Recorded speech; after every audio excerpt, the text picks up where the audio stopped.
Hi, my name is Larry Stimson. I've been a Flash enthusiast since version 4 was released in 1999. And since then, I've had a lot of fun with Flash, and I made some money with it too. I also taught a course in ActionScript programming at the local community college. If there's one class that I found most helpful in my more complex ActionScript projects, it's the array class. Arrays themselves are not that complex. An array is a list, like your shopping list, your phone list, or a list of your favorite music.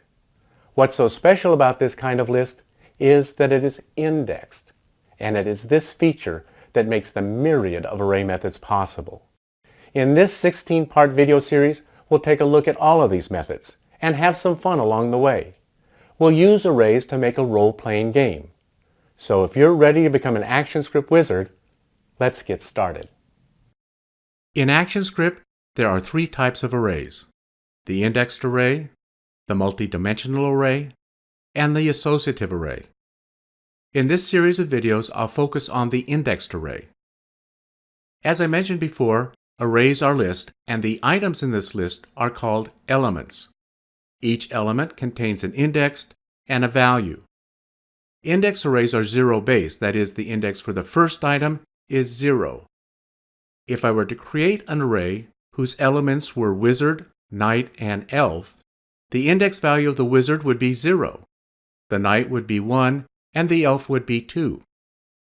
There are 3 items in this list, so the length of this array is 3.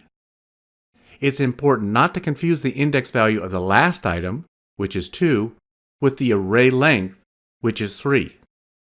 Like other objects in ActionScript 3, the constructor method is used to create an array object.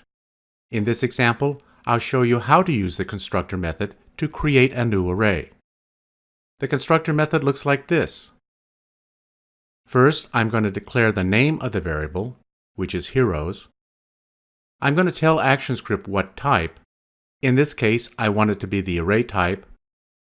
Then I'm going to tell ActionScript to create a new instance, that is, make a copy of the array object. If I were to test the movie in the Flash player, I would create an array called heroes. However, it would be an empty array because it has no length and it has no elements. The constructor method can also be used to dimension an array, that is, add length to an array. In this example, I'll show you how to dimension an array using the constructor method. The constructor method looks like this. Here I have set the array's length to 4.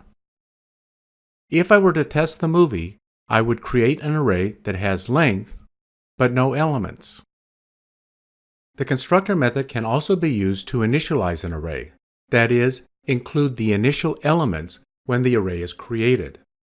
In this example, I'll show you how to initialize an array using the constructor method. This time the constructor method looks like this. In this example, I've set the initial elements to wizard, knight, elf, and dwarf.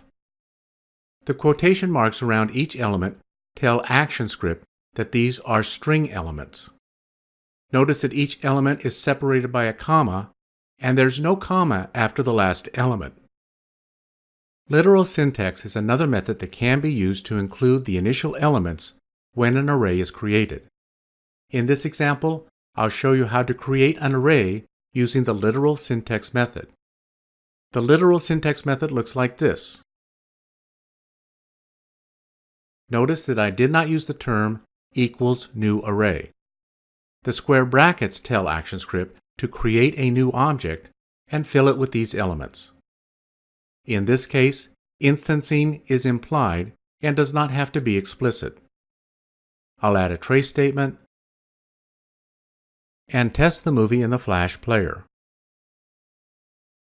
And there's the contents of my array. I now have an array that has both length and elements. In my next video, I will show you how to use string methods so you can view the contents of an array in your Flash movie. To learn more, visit my website at larrystimson.com.